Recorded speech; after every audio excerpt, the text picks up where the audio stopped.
अस्सलाम वालेकुम। 10th class biology का चैप्टर नंबर 15 इनहेरिटेंस के नाम से लेक्चर नंबर 13 में आपको वेलकम करते हैं। इससे पहले बच्चों आप लोगों ने ना स्ट्रक्चर ऑफ डीएनए पढ़ा है। वॉटसन और क्रिक, जेम्स वॉटसन और फ्रांसिस क्रिक जो है उसका हमने डीएनए का डिटेल में स्ट्रक्चर डिस्कस किया था और उसमें हमें ये समझ आ गई है कि अब एक डीएनए का स्ट्रक्चर कैसे, डीएनए का मॉलिक्यूल कैसा होता है।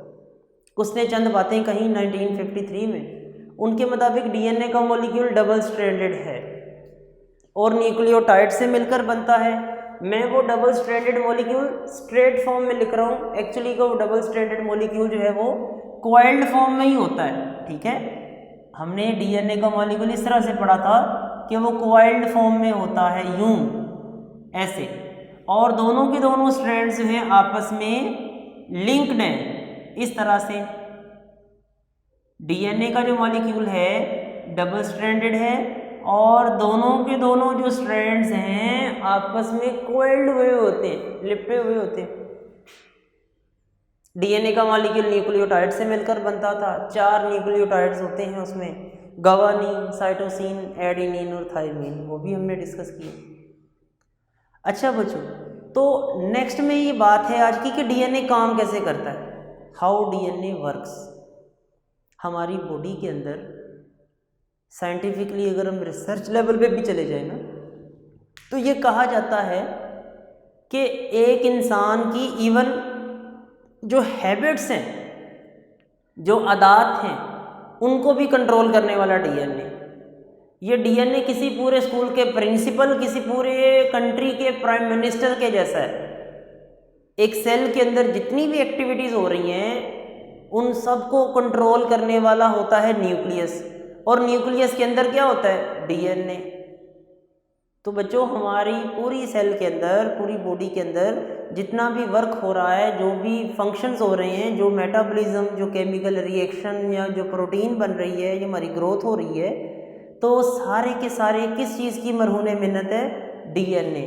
डीएनए हमारी बॉडी में प्राइम रोल प्ले करता है। अगर किसी भी सेल का डीएनए निकाल दिया जाए, अगर किसी भी सेल का डीएनए निकाल दिया जाए तो क्या होगा, सेल की डेथ हो जाएगी, क्योंकि सारी की सारी एक्टिविटीज़ को कंट्रोल करने वाला है DNA. DNA control all the activities of cell. मैं यहाँ पे लिख देता हूँ, डीएनए जो है it control all the activity of a cell. ये किसी भी सेल की सारी एक्टिविटीज को कंट्रोल करता है। अब सवाल हमारा फिर घूम के वही आ गया, हाउ डीएनए वर्क, डीएनए काम कैसे करता है। पहली बात ये कि सारा डीएनए काम नहीं करता। डीएनए का एक पर्टिकुलर पोर्शन है, एक खास हिस्सा होता है जो एक पर्टिकुलर, जो एक मखसूस काम या कोई प्रोटीन या कोई भी मॉलिक्यूल या कोई भी फंक्शन, कोई एक्शन करवाता है। उस डीएनए के छोटे से पार्ट को बोलते हैं जीन। ये सारा डीएनए रिएक्शन में हिस्सा नहीं लेगा, सारा डीएनए जो है ये फंक्शन नहीं करेगा। इसका ये छोटा सा पार्ट मैं यहाँ पे हाईलाइट कर रहा हूँ रेड कलर से, ये जो इसका छोटा सा पार्ट है ये वाला रिएक्शन में हिस्सा ले सकता है, या ये वाला इसका छोटा सा पार्ट जो है हो सकता है ये कोई ना कोई फंक्शन परफॉर्म करे। ये छोटा सा पार्ट फंक्शन परफॉर्म कर सकता है। This part of DNA that perform a function, this is called gene. ये एक जीन है। इसी तरह ये जो मैंने रेड कलर से हाईलाइट किया ये भी जीन है, ये भी जीन है। तो जीन क्या होते हैं फिर, what are jeans.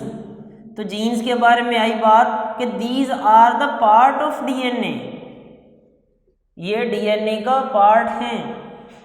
Jeans are nothing special, these are the part of DNA that control a trait, that control a trait. Trait मतलब खासियत, जो किसी खासियत को कंट्रोल करते हैं। That produce a protein, that code, that have information for protein. Genes are the part of DNA that control a trait are have information, या इनके ऊपर मालूमात होती हैं, इंफॉर्मेशन फॉर अ प्रोटीन, किसी भी प्रोटीन के लिए इसके ऊपर मालूमात होती हैं। ये बच्चों जीन की डेफिनेशन है। हमारा डीएनए जो है वो जीन्स के ज़रिए काम करता है। हमारी बॉडी के अंदर जीन्स होती हैं जो काम करती हैं। जीन जिस मुकाम पे मौजूद हैं, वो एरिया जिस एरिया पे जीन मौजूद हैं, this area is called locus. उस इलाके को, उस हिस्से को लोकस बोलते हैं। Locus is the point where a gene is located. जहाँ पे कोई जीन मौजूद हो उस पॉइंट को लोकाई या उस पॉइंट को लोकस कहते हैं। ये बिल्कुल ऐसे है बच्चों जैसे हम कहते हैं कि कोई भी जो प्रिंसिपल है वो स्कूल के दफ्तर में, स्कूल के ऑफिस में एक चेयर पे बैठा हुआ है, तो बिल्कुल वैसे ही जो कोई स्कूल का प्रिंसिपल होगा वो है जीन। प्रिंसिपल है जीन। जिस कुर्सी पे बैठा हुआ है उस कुर्सी को बोल देंगे लोकाई। तो जो पोजीशन ऑफ अ जीन होती है, जीन जिस जगह पे मौजूद होता है उस मुकाम को क्या बोल देंगे? लोकाई। यहाँ पर मैं एक और डेफिनेशन लिखता हूँ, लोकस या loci. Position of a gene, position of a gene on DNA. DNA का मतलब क्रोमोसोम भी हो सकता है, क्योंकि डीएनए मिलकर क्रोमोसोम ही बनाते हैं ना। Position of a gene on DNA, किसी भी जीन की डीएनए के ऊपर जो पोजीशन है उसे हम लोकाई बोलते हैं, ये लोकस बोलते हैं। अच्छा बच्चों, बात फिर वही कि डीएनए काम कैसे करता है। डीएनए काम करता है जीन की मदद से। जीन डीएनए के टुकड़े होते हैं, जिस जगह पे मौजूद होते हैं उस जगह को, उस पॉइंट को, उस लोकेशन को, उस पोजीशन को बोलते हैं लोकस या लोकाई। ये जो जीन होता है, मैं अब यहाँ पर ना जीन थोड़ा सा अलग करके बनाने लगा हूँ। ये डीएनए था, ये डीएनए का छोटा सा पार्ट है, ये वाला यहाँ से यहाँ तक, ये एक जीन है। रेड कलर से मैंने इसको शो कर दिया है, दिस इज अ जीन। अब जीन जो होगा इसके ऊपर न्यूक्लियोटाइड लगे होंगे। ये जो जीन होगा मैं यहाँ पर बनाने लगा हूँ, ये जो जीन होगा ये इतना सा टुकड़ा, ये जीन है, और जीन्स के ऊपर क्या लगे होंगे? न्यूक्लियोटाइड ही लगे होंगे ना। डीएनए का टुकड़ा जो है, तो डीएनए का टुकड़ा है तो यहाँ पर भी क्या होंगे? न्यूक्लियोटाइड होंगे। ये जो मैंने डॉट्स लगाए हैं दीज आर न्यूक्लियोटाइड। गवानीन भी हो सकती है, एडिनिन, साइटोसिन, थाइमिन, कुछ भी हो सकती है। ये जो डॉट्स हैं दीज आर द न्यूक्लियोटाइड, ये न्यूक्लियोटाइड है। अब होगा क्या? होगा ये कि ये एक जीन है, इसके ऊपर जो सीक्वेंस है न्यूक्लियोटाइड का, सीक्वेंस ऑफ न्यूक्लियोटाइड, ये एक इंफॉर्मेशन होती है, ये एक कोड होता है। जैसा कि बच्चों में सामने एक वर्ड लिखता हूँ ईट, EAT, आपने फौरन समझ लिया इसका मतलब है खाना। किसी अनजान आदमी को पता होगा जिसने कभी जिंदगी में इंग्लिश के वर्ड्स ही नहीं पढ़े, ईट का मतलब खाना होता है, ये आप ही को पता है। क्या किसी अनपढ़ आदमी को पता होगा? डेफिनेटली नहीं पता होगा, उसको EAT की पहचान ही नहीं है। तो EAT एक सीक्वेंस है, इसका मतलब है खाना। इसको मैं थोड़ा सा बदल देता हूँ, TEA, टी का मतलब क्या होगा? चाय। वर्ड्स बदले और मतलब भी बदल गया। तो हमारे जो सेल्स के अंदर डीएनए है, जो हमारे जीन्स हैं, इनके ऊपर न्यूक्लियोटाइड का एक सीक्वेंस होता है। न्यूक्लियोटाइड का सीक्वेंस है, जैसे अल्फ़ाबेट्स का सीक्वेंस है ना, वैसे जीन्स के ऊपर एक न्यूक्लियोटाइड का सीक्वेंस होता है। और न्यूक्लियोटाइड का जो सीक्वेंस है, actually it is a code for information. ये मालूमात का एक कोड होता है। जैसे ये कोड है ना खाना, ये कोड है चाय, तो वैसे ही जो जीन्स के ऊपर न्यूक्लियोटाइड का सीक्वेंस है, ये कोड होता है फॉर इंफॉर्मेशन। हमारी जितनी भी मालूमात हैं वो हमारे डीएनए के ऊपर कोड्स की सूरत में मौजूद हैं। नहीं पता लगा? बच्चे संडे मैगजीन में ना अक्सर पजल्स आती होती हैं, ये लो, GURL OPEARED,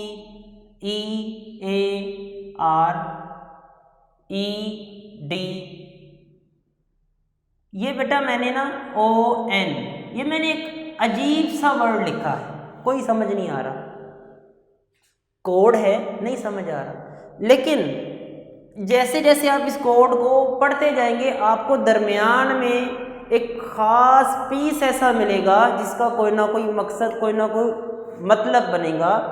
जैसा कि GU कोई मतलब नहीं बन रहा, ROPE रोप, इसका मतलब है रस्सी।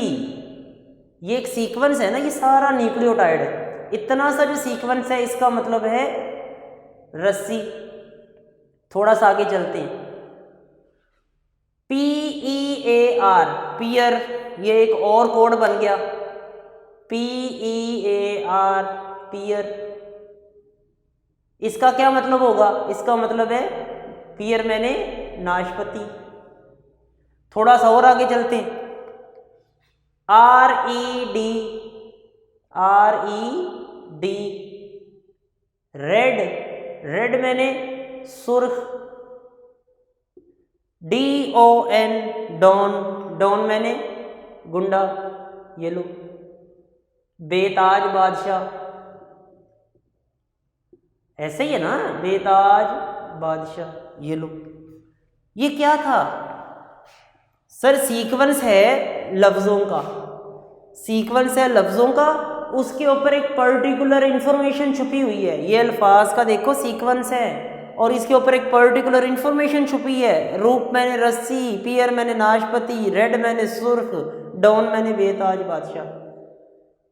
तो इसी तरह जो हमारा DNA होता है ना, DNA के ऊपर एक पर्टिकुलर इंफॉर्मेशन होती है। किस शक्ल में होती है? न्यूक्लियोटाइड्स की सूरत में। हमारे DNA जो है वो न्यूक्लियोटाइड से मिलकर बना है और उन न्यूक्लियोटाइड्स का जो सीक्वेंस है वो एक्चुअली कोड है, इंफॉर्मेशन होती है। किस लिए इंफॉर्मेशन है? Information for protein. ये कोड बताता है कि प्रोटीन कैसी होगी। प्रोटीन किस चीज़ से मिलकर बनती है? अमाइनो एसिड से। प्रोटीन जो है इसका मोनोमर्स क्या है?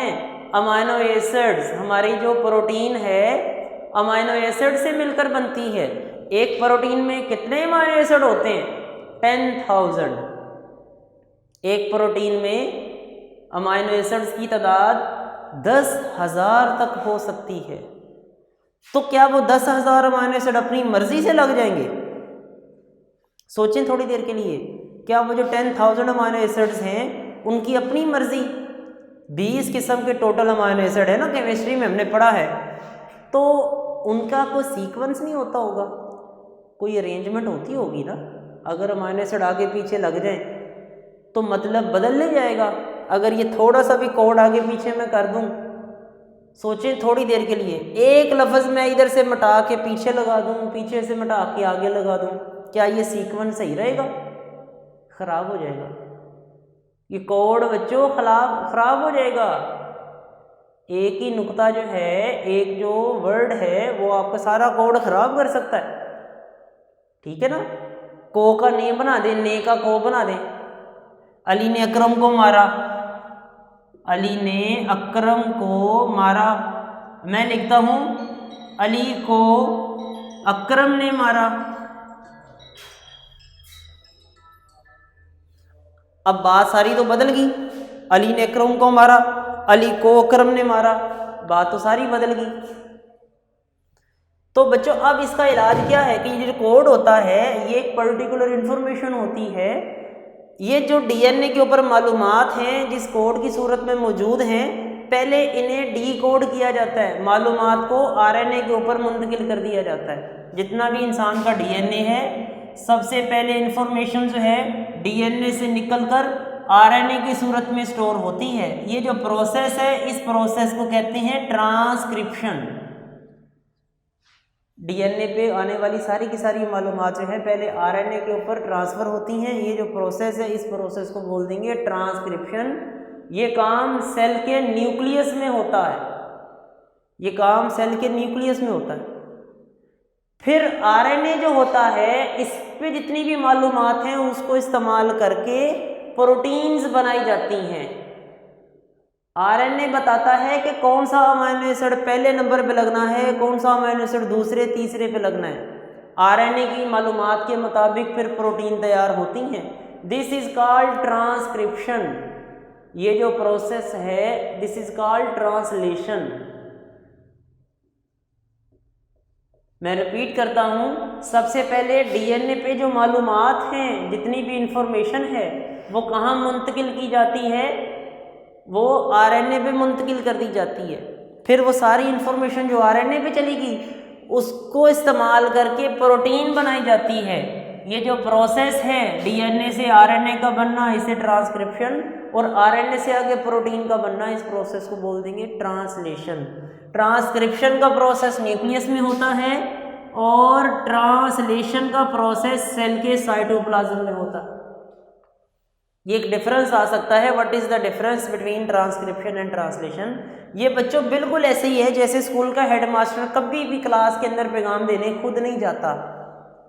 किसी भी स्कूल का जो प्रिंसिपल होगा वो खुद कभी भी क्लास के अंदर पैगाम देने नहीं जाता, वो अपना पीएन बुलाता है, चपड़ासी को बुलाता है और पहले अपना मैसेज पीएन को देगा और पीएन जो होगा वो आगे जाके क्लास के अंदर पैगाम देकर आएगा।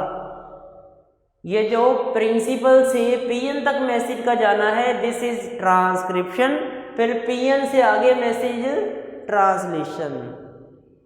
ये सारी की सारी मालूमात फिर बताएं, जो सारी की सारी एक्टिविटीज़ है इसको कंट्रोल किसने किया, इसको डीएनए ने कंट्रोल किया, बिल्कुल ऐसे जैसे प्रिंसिपल कंट्रोल करता है पूरी क्लास को। तो हमारे जिस्म के अंदर जितनी भी मालूमात हैं वो हमारा जितने भी काम हैं वो सारे डीएनए में स्टोर हैं। अच्छा बच्चों, डीएनए के हवाले से ना, डीएनए के हवाले से एक छोटी सी कहानी है। यूरोप के अंदर ना एक पिक्चर बनाई गई थी डीएनए की बेस पे, बड़ी खूबसूरत पिक्चर थी। उसमें एक चोर को चोरी करते हुए पकड़ लिया गया, एक चोर को चोरी करते हुए पकड़ा गया और जब उसको खींच के पुलिस वाले घसीट के लेके जा रहे थे तो ऊपर उसने एक छोटी सी पिक्चर लगाई हुई थी बनाने वाले ने कि आई एम इनोसेंट, मैं बेकसूर हूँ। It was written in my DNA, ये तो मेरे डीएनए ने करवाया है, ये तो मेरे डीएनए में लिखा था कि मैं चोरी करूँगा। यानी कि उन्होंने, बयान करने वाले ने डीएनए की इम्पोर्टेंस को बयान करते हुए बताया, हालांकि ऐसा पॉसिबल नहीं है कि डीएनए तो चोरी नहीं ना करवाता कि जाओ चोरी करके आओ, वो तो इंसान का माहौल है। लेकिन बात करने वाले ने मकसद क्या बयान किया है कि हमारी बॉडी के जितने भी एक्शंस, जितनी भी परफॉर्मेंस हैं, जो भी हमारे काम हैं, जो हमारे अफ़ाल हैं, वो हमारा डीएनए करवाता है। डीएनए से मालूमात जो हैं पहले आरएनए पे ट्रांसफ़र होती हैं, फिर आरएनए से मैसेज जो है वो आगे प्रोटीन बनाता है। डीएनए से आरएनए का बनना ट्रांसक्रिप्शन, आरएनए से प्रोटीन का बन जाना ट्रांसलेशन। हमारे जो जीन्स होते हैं, हमारे जो जीन्स होते हैं ये पेयर्स की सूरत में होते हैं, क्रोमोसोम्स पे होते हैं ना। तो हमारे जीन्स जो हैं ये पेयर्स की सूरत में होते हैं। जैसे इंसान की बॉडी के अंदर ये एक क्रोमोसोम है, इसके जैसा आप जानते हैं एक और क्रोमोसोम होगा, तो इंसान के जीन्स पेयर्स की सूरत में होते हैं। जीन का आधा हिस्सा एक क्रोमोसोम पे और उसका बाकी आधा हिस्सा दूसरे क्रोमोसोम पे होता है। आप कभी मार्केट में जुराबे लेने जाए ना, सॉक्स लेने जाएं, तो आपको कभी भी एक जुराब नहीं मिलती, आपको हमेशा पेयर मिलता है। कभी ईयररिंग्स लेने जाएं गर्ल्स, तो क्या होगा, एक मिलेगा, आप छोड़ के आ जाएंगे, आपको दो मिलेंगी। ग्लव्स लेने जाएं आप, कितने मिलते हैं, दो। सॉक्स लेने जाएं, दो मिलती हैं। ग्लव्स लेने जाओ, दो मिलते हैं। ईयररिंग्स आपको दो मिलते हैं।